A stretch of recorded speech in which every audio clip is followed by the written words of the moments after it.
Jude, verse 24. யூதா நிருபத்திலே 24ஆம் வசனத்திலே நாம் இவ்வாறாய் வாசிக்கிறோம். Now to him who is able to keep you from stumbling and make you stand in the presence of his glory blameless with great joy, to the only God our Savior through Jesus Christ, be glory, majesty, dominion, authority for all time, now and forever. வழுவாதபடி உங்களை காக்கவும் தம்முடைய மகிமையுள்ள சன்னிதானத்திலே மிகுந்த மகிழ்ச்சியோடு உங்களை மாசற்றவர்களாய் நிறுத்தவும் வல்லமையுள்ளவரும் தாம் ஒருவரே ஞானமுள்ளவருமாகிய நம்முடைய இரட்சகரான தேவனுக்கும் கனமும் மகத்துவமும் வல்லமையும் அதிகாரமும் இப்பொழுதும் எப்பொழுதும் உண்டாவதாக. The book of Revelation is a special book. வெளிப்படுத்தின விசேஷம் ஒரு என்ற புத்தகம் விசேஷித்த ஒரு புத்தகம். So if you leave that out, அதை விட்டுவிட்டால், this is the last verse of all the epistles. எல்லா நிருபங்களுக்கும் கடைசி வசனம் இதுதான். All the epistles, the last verse is Jesus can keep you from falling. எல்லா நிருபங்களிலேயும் இருக்கக்கூடிய நிருபங்களுக்கு கடைசியா வரக்கூடிய வசனம் வழுவாதபடி உங்களை காக்கிறவர். And that's very interesting that the Lord has kept that as the last verse.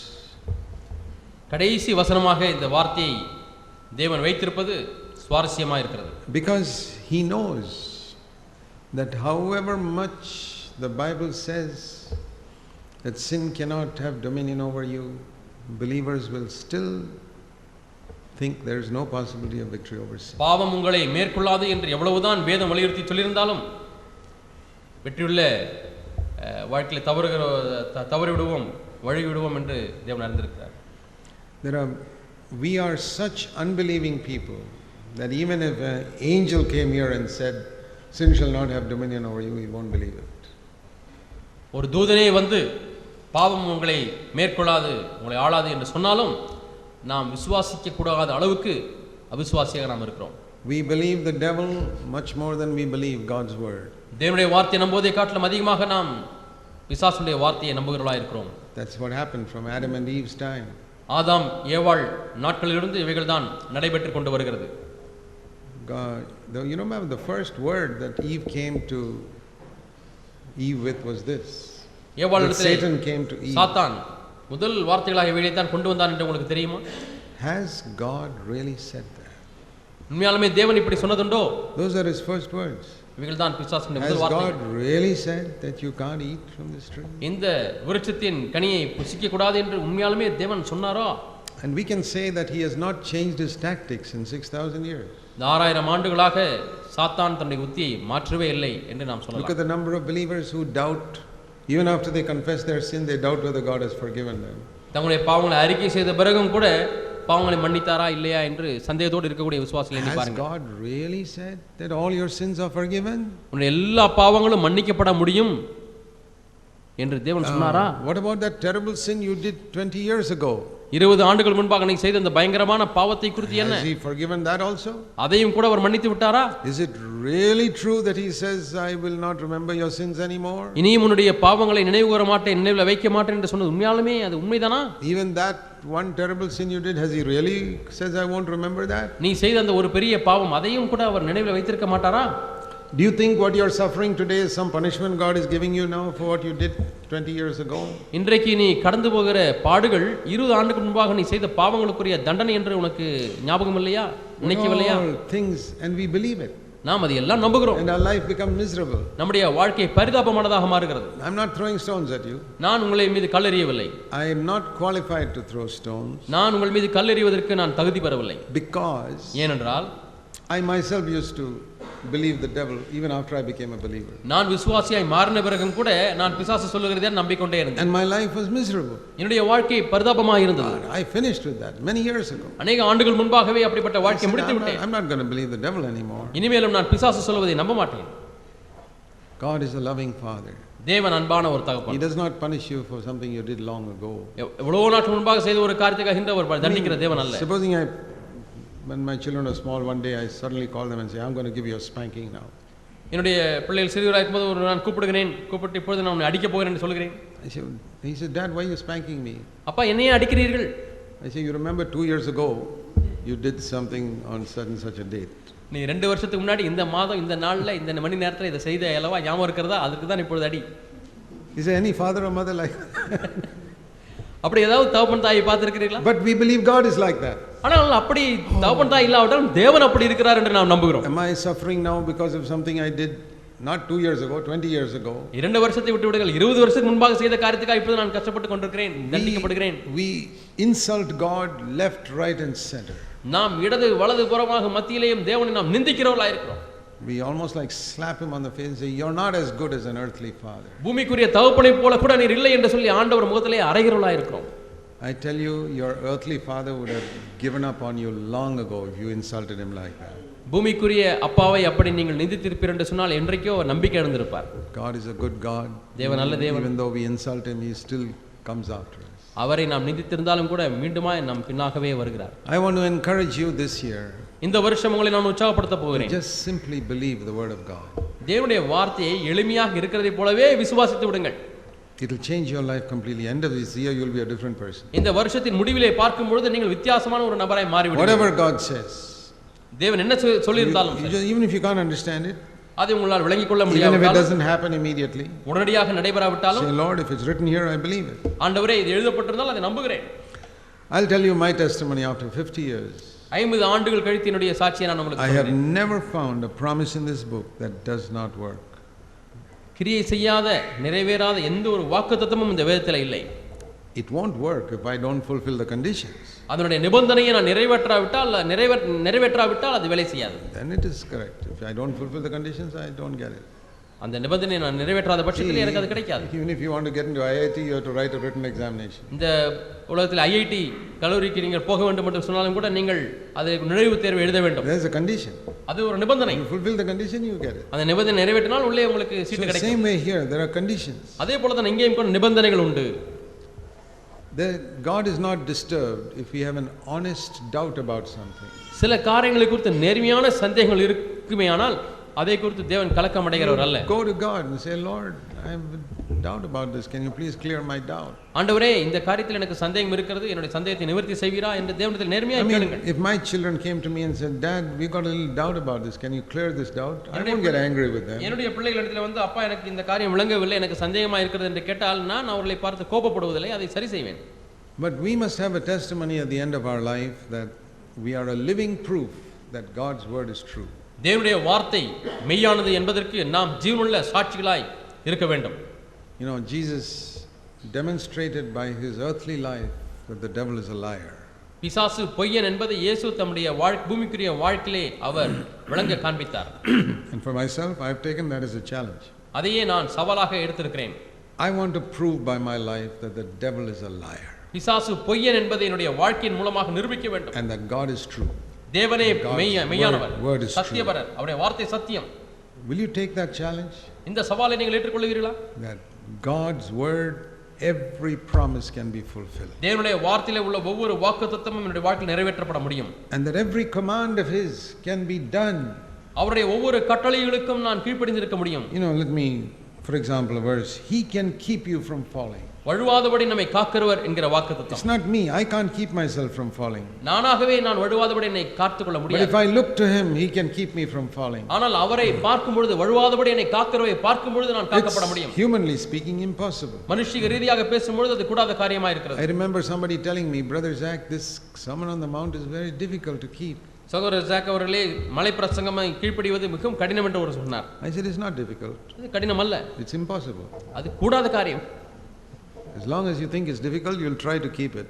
அது கடினம் என்று எண்ணிக்கொண்டிருக்கிற வரைக்கும் நீங்கள் முயற்சி செய்து கொண்டே இருப்பீர்கள். And you'll fail.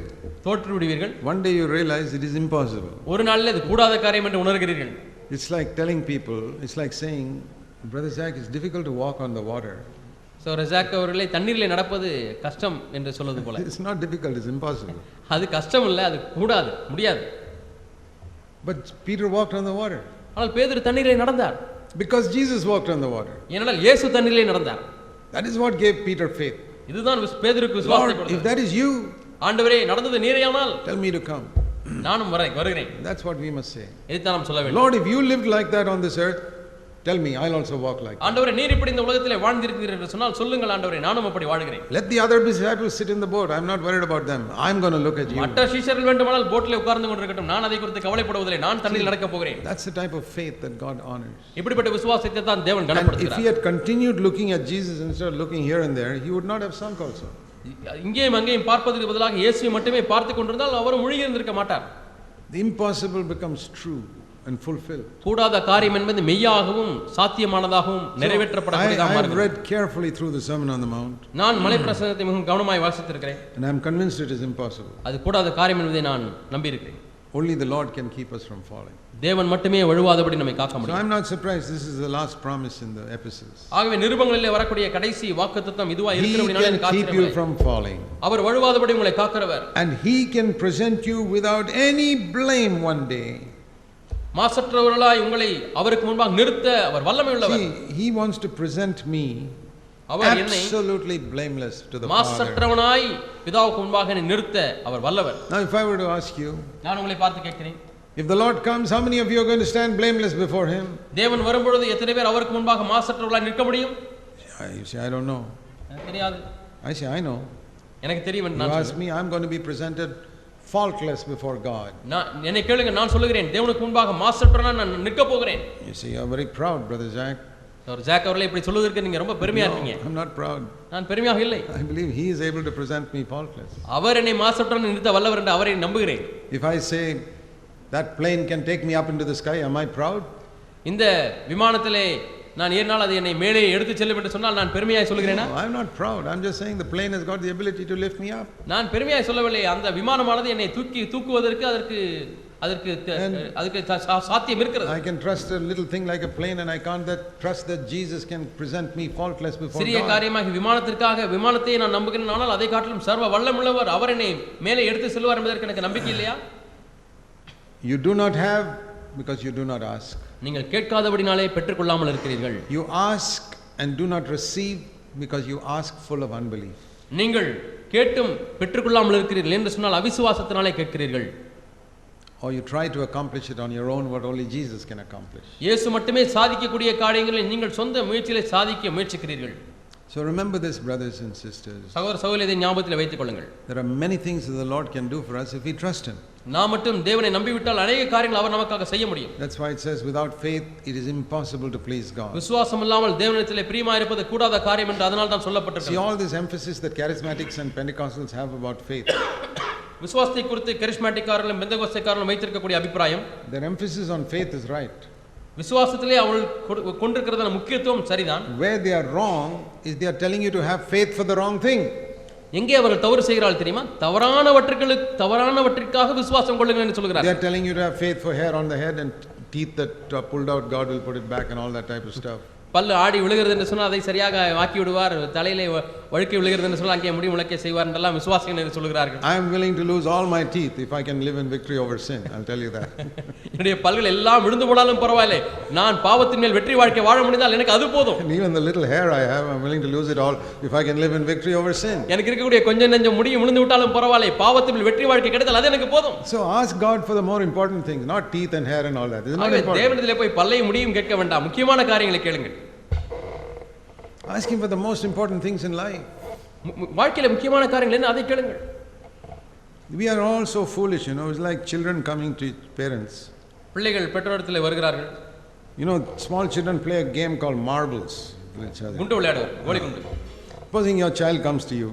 உங்களுடைய பையன் அல்லது உங்கள் பிள்ளை உங்களிடத்திலே வருகிறார். Pray that tomorrow I'll win this marbles with my brother, with my classmates. நான் நாளைக்கு என் கிளாஸ்மேட்டோட குண்டு விளையாட போறேன், அந்த குண்டு விளையாட்டுல ஜெயிக்கணும்னு ஜெபம் பண்ணிக்கங்க அப்பான்னு கேக்குறேன். I say you're getting 15% in mathematics and you want me to pray that you'll win in the marbles. கணக்குல வாங்கி இருக்கிற மார்க் 15, போதா குறைக்கு குண்டு ஜெயிக்கணுமா நீ? அதுக்காக ஜெபிக்க முடியாது கேட்கிறாயா? I'm not going to pray for that. அதுக்காக நான் ஜெபம் பண்ண மாட்டேன். I'm praying that you'll study your mathematics properly. நீ கணக்கு ஒழுங்காய் படிக்க வேண்டும், அதற்காக நான் ஜெபிக்க போகிறேன். That is the stupid things believers go to God and say, please give me this and please give me that. It's like winning in marbles. விசுவாசிகளும் கோலி குண்டு ஜெயிக்க வேண்டும் என்கிறது போல புத்திரமான காரியங்களுக்காக, முக்கியமில்லாத காரியங்களுக்காக தேவனிடத்திலே ஜெபிக்க போகிறார்கள். Ask for the important things in life. வாழ்க்கையிலே முக்கியமான காரியங்களுக்காக தேவனிடத்திலே கேளுங்க. Overcoming anger, you're getting 0. கோபத்தை மேற்கொள்ளுகிற பாடத்திலே நீங்கள் வாங்குகிற மார்க் முட்டை. And you're praying, God, give me a better house, car. ஆனா What is the ஆண்டவரே use of a car in the house if you get angry? ஆண்டவரே எனக்கு நல்ல காரை தாரும், நல்ல வீட்டை தாரும் என்று ஜெபிக்கிறீர்கள். கோபப்பட்டு இதெல்லாம் பெற்றுக்கொண்டு என்ன பிரயோஜனம்? Now you're shouting at your wife in a small house. After that, you shout at the house, a big house. What is the difference? இப்ப இருக்கக்கூடிய சின்ன வீட்டுல மனைவி சத்தம் போட்டு திட்டுகிறீர்கள். நாளைக்கு பெரிய வீடு கிடைத்தால் பெரிய வீட்டுல போய் திட்ட போகிறீர்கள். Now you shout at your wife when she's sitting behind you on the scooter. Now you should shout at her when she's sitting next to you in the car. இப்போ இந்த ஸ்கூட்டர்ல பின்னாடி உட்கார்ந்திருந்தா சத்தம் போட்டு திட்டிட்டு இருக்கீங்க. நாளைக்கு கார் ஆர்டர் கொடுத்தாங்கன்னா கார்ல பின்னாடி சீட்ல உட்கார வச்சு What is the use of getting a car? Pray that you'll get victory over anger. Car உங்களுக்கு கிடைப்பதில் என்ன பிரயோஜனம்? கோபத்தை ஆண்டவரே மேற்கொள்ள வேண்டும் என்று ஜெபியுங்கள். Even if you live in a hut, even if you ride a cycle. Cycle ஓட்டி கொண்டிருந்தாலும் பரவாயில்லை ஆண்டவரே, குடிசை வீட்டிலே வாழ்ந்தாலும் பரவாயில்லை, கோபத்தை நான் மேற்கொள்ள வேண்டும் ஆண்டவரே. The most important message of the New Testament is that புதிய ஏற்பாட்டினுடைய பிரதானமான முக்கியமான செய்தி இதுதான். He can keep you from falling. உங்களை வழுவாதபடி அவர் காக்கிறவர். Present you faultless before His. தேவனுக்கு முன்பாக மாசற்றவர்களாய் உங்களை நிறுத்த வல்லவர். Make that your goal. இதை உங்களுடைய இலக்காய் வைத்துக் கொள்ளுங்கள். Lord, this year is going to be different. ஆண்டவரே இந்த வருடம் வித்தியாசமானதா இருக்க I போகிறது. want you to keep me from falling. ஆண்டவரே நீர் என்னை வழுவாதபடி காக்க I வேண்டும். want you to present me faultless before the Father. பிதாவுக்கு முன்பாக என்னை மாசற்றவனாய் ஆண்டவரே நீர் நிறுத்த வேண்டும்.